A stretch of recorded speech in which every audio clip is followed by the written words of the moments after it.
Les travaux de la Tour Triangle débuteront donc d'ici la fin de l'année dans le 15e arrondissement. Un chantier pharaonique qui devrait générer plusieurs milliers d'emplois et durer jusqu'en 2026.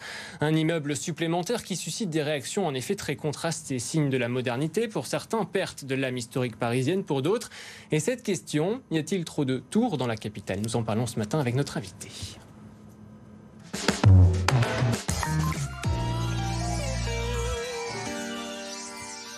Christine Nidlec, bonjour. Bonjour. Merci beaucoup d'être avec nous. Vous êtes la présidente de l'association SOS Paris, notamment le chantier de la très controversée Tour Triangle à Paris débutera, je cite, d'ici à la fin de l'année. Votre réaction ce matin?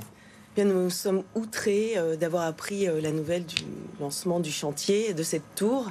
Le jour du lancement de la COP26, c'est quand même un signal effrayant. L'adjoint à l'urbanisme, c'est Emmanuel Grégoire, a pour sa part salué, je cite, une excellente nouvelle pour l'attractivité de Paris et de notre pays, ajoutant, je cite toujours, que ce projet répond aux plus exigeantes normes environnementales et s'intégrera parfaitement dans le tissu urbain parisien de la Porte de Versailles. Vous n'avez pas du tout le même constat, hein? Ça vous fait rire? Oui, moi je ris parce que on nous parle d'attractivité économique. Personne ne sait ce que c'est vraiment. Quelle est votre définition? Ma définition, c'est que c'est un concept assez virtuel, en fait. D'attractivité économique, il s'agit simplement de déplacer des emplois dans une tour de bureau. Il ne s'agit pas de création d'emplois. Voilà. Et on nous expliquera comment la tour Montparnasse est facteur d'attractivité économique. C'était déjà les mêmes arguments qu'on nous donnait il y a 50 ans. Donc il va peut-être falloir trouver autre chose que cela. Évidemment, l'insertion paysagère, là, ça pose un petit problème, puisque tout le monde sait que Paris est une ville basse, avec une harmonie effectivement haussmannienne, une harmonie de hauteur. D'ailleurs, il est question de classer les toits parisiens au patrimoine mondial de l'UNESCO. Oui, ça n'a pas été le cas, hein. C'était l'an dernier. C'est vrai, mais il en a été question. C'est dire vrai, que c'est important, en fait. Vous parliez de la COP26 il y a tout juste quelques instants.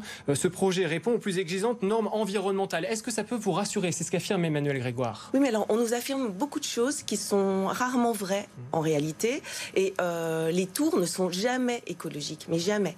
Ne serait-ce que parce qu'il y a un surcroît de besoins en béton, 30% de béton supplémentaire pour des questions de sécurité, de grande hauteur. En fait, donc voilà, vous perdez 30% de surface par rapport à un immeuble normal. Vous êtes mobilisé contre le nouveau tribunal de grande instance des Tours du Haut dans le 13e arrondissement. Vous vous mobilisez actuellement contre cette fameuse tour Triangle, mais également contre le projet des nouvelles tours à Bercy. Est-ce qu'une alternative à ces projets est quelque chose de possible? Évidemment. Déjà, il faudrait utiliser les surfaces inutilisées. C'est vraiment le défi que nous avons actuellement. On sait très bien que la construction n'est pas vertueuse sur le plan carbone et même est responsable de 25% des émissions de gaz à effet de serre. Donc si on veut agir, il est très simple d'utiliser déjà tous les bureaux vides, tous les logements vides, pour en faire des choses intéressantes, trouver les usages modernes. Et d'ailleurs, les bureaux haussmanniens, les immeubles haussmanniens abritent les bureaux des plus grands sièges sociaux. Signe qu'en fait, on peut retrouver des usages dans un bâti ancien et harmonieux, valorisé. Voilà. Là, il est question aussi notamment d'un grand hôtel, de salles de réception aussi. C'est quelque chose de possible dans des anciens bâtiments à Paris? Évidemment, je crois que les plus grands hôtels parisiens sont dans les plus beaux immeubles parisiens anciens, du patrimoine ancien. Donc, alors on nous dit effectivement que cette tour sera le patrimoine de demain. Mais désolé, cette tour, elle a sa réplique à Bâle, construite par les mêmes architectes. Donc en fait, on nous vend une modernité qui est une fausse modernité. Un triangle, ça n'a rien d'innovant. Et malheureusement, les tours, c'est une pauvreté architecturale un peu désolante.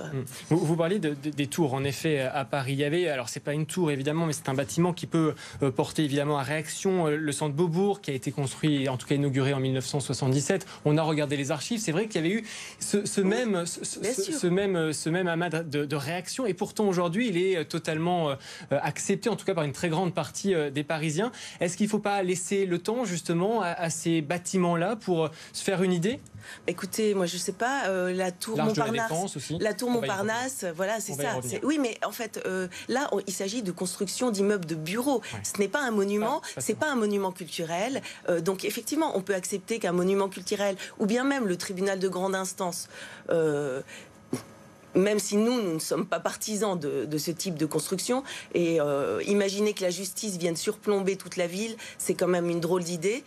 Et ce n'était pas d'ailleurs l'idée de Madame Taubira à l'époque qui avait essayé de faire abandonner le projet. La plus belle vue de Paris, c'est au sommet de la tour Montparnasse, car c'est le seul endroit où on ne la voit pas. Justement, Montparnasse, 209 mètres d'altitude, plus d'1 million de visiteurs, 80% d'étrangers.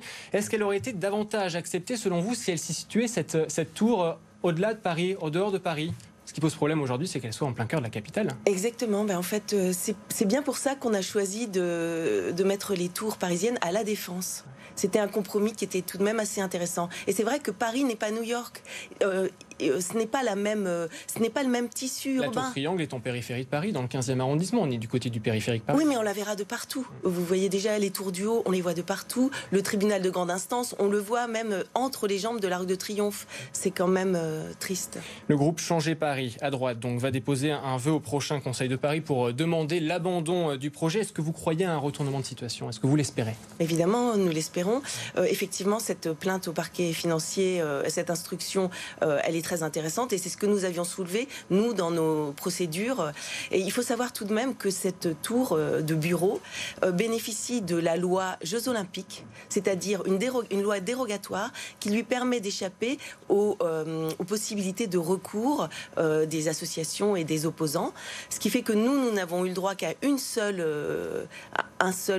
audience, en fait. Nous n'avons pas pu faire appel parce qu'actuellement, nous serions encore en procédure d'appel et ensuite au Conseil d'État, nous n'avons eu droit à aucune de ces options et ce qu'il nous reste actuellement, c'est une procédure au niveau de la Cour européenne des droits de l'homme pour qui est saisie déjà, que nous avons saisie pour déni de justice, parce que c'est tout à fait, c'est extrêmement grave de ne pas pouvoir faire valoir nos arguments, qui d'ailleurs avaient été retenus par le rapporteur public lors de l'audience. Merci beaucoup Christine Delec d'avoir été avec nous ce matin en direct sur BFM Paris, présidente de l'association SOS Paris. Alors c'est un sujet dont il est beaucoup question sur BFM Paris et Bonjour Paris depuis un petit bout de temps désormais. Qu'en pensez-vous, vous téléspectateurs, que vous soyez du 15e arrondissement ou pas? N'hésitez pas à nous dire avec le hashtag BFM Paris.